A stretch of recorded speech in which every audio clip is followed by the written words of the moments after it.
పద్మశ్రీ కోట శ్రీనివాసరావు గారు సినిమా ఇండస్ట్రీకి ఒక కోటలాగా ఉన్నారు. ఆయన లేకుండా ఏ క్యారెక్టర్ని మనం ఊహించుకోలేం. ఏ సినిమా ఏ క్యారెక్టర్ చేసినా అందులో పరకాయ ప్రవేశం. ఆయనతో ప్రత్యేకమైన అనుబంధం ఏంటంటే ఆయనతో కలిసి సినిమాలు చేయడం. సినిమా చేసేటప్పుడు శుక్రవారం నాడు ఒక సినిమా చేస్తున్నాం, ఇదే ఫిల్మ్ నగర్ లో షూటింగ్ అవుతుంది. ఆ చివర ఆ రోజు శుక్రవారం నా రెమ్యూనరేషన్ లో ఇదిగోండి అని చెప్పి మాకు అందరికి ఆడవాళ్ళందరికీ 500 రూపాయలు నోట్ ఇచ్చి మీరు దాచుకోండి, మీకు మంచి జరుగుతుంది, మీరు గాజులు వేయించుకోండి అని చెప్పారు. మంచి సంస్కారం, అసలు తెలుగు భాషాభిమానం. నేను ఎప్పుడు రెగ్యులర్ గా వస్తాను వాళ్ళ ఇంటికి, రెగ్యులర్ గా వచ్చి ప్రతి పుట్టినరోజుకి వస్తాను. మామూలుగా కూడా ఇటు వెళ్తుంటే వస్తాను, ఎందుకంటే పెద్దవాళ్ళని పలకరించాలి. ఆయన నన్ను విని పిలిచి పాటలు పాడించుకుని విని కళ్ళ వెంట నీళ్లు కార్చి అంత బాగా పాడేవే కళ్యాణి అనేవారు. నేను ఒక సీరియల్లో విలన్ వేషం వేస్తుంటే నాకు అతిపెద్ద అవార్డు అని ఫీల్ అవుతాను. ఆయన ఫోన్ చేసి చాలా బాగా చేసావు వేషం కళ్యాణి, నువ్వు చాలా మంచి విలన్ గా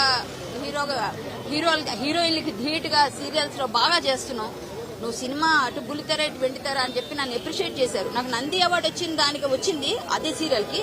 కానీ ఈయన ఇచ్చిన కాంప్లిమెంట్ నేను ఎప్పటికీ కూడా అలా ఫోన్ రికార్డ్ పెట్టుకున్నాను. మొన్న కాల్ చేసి ప్రతి పుట్టినరోజుకి వస్తాను, ఈ రోజు నేను విజయనగరంలో ఉన్నానండి గురువు గారు, మళ్ళీ వస్తానని చెప్తే వచ్చాకొద్దులే ముందు పని చూసుకో అన్నారు.